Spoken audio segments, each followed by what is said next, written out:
while listening to questions asked by the mother of 5, before confirming that Tanner's Outdoor Adventures was indeed where they would spend their family vacation, Carly tracked the progress of JJ and then her brother as they carried boxes out the door of the lobby. Of course. Sure. Yes, the week you requested is still available. There will be someone here until 7 to take your reservation. Carly paused and listened. Okay, Cheryl. Talk to you soon, she said, then tapped her earpiece to disconnect the call. Resting against the corner that jutted out to separate the lobby from the dining room, Ethan sipped his coffee. He watched his wife, a word and concept he was still getting used to, watch the sheriff of Centennial. They'd had a brief conversation days earlier regarding Shaun's drinking. Carly chose to defend him.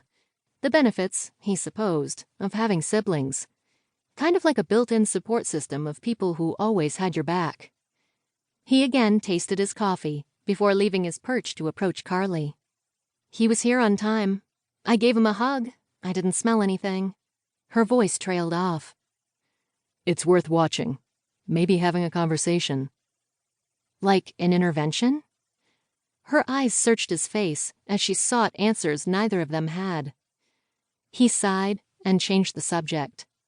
I've texted Shaun and JJ that I would be leaving tomorrow, since they were busy and didn't join us for breakfast when I shared my impromptu travel plans.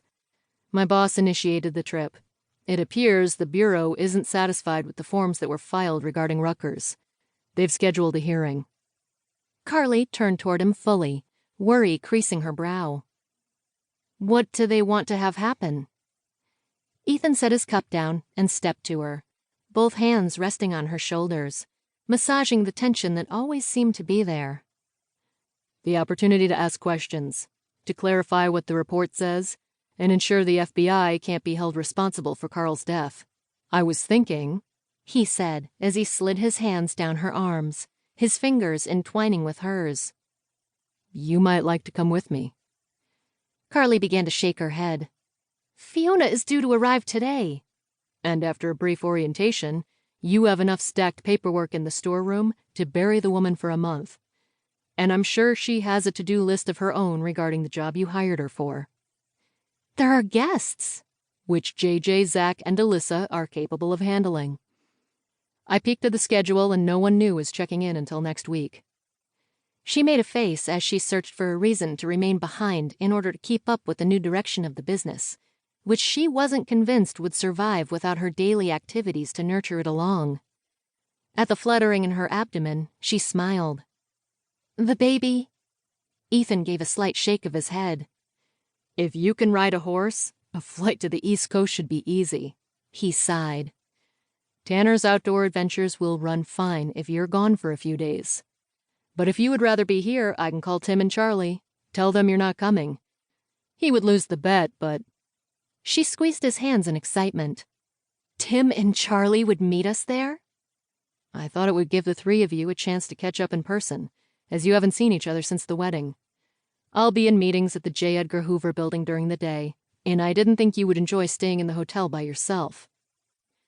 Besides, I miss you terribly when I'm away from you, he thought. Carly shrugged. I'm pretty good at entertaining myself. But this way it won't be with work.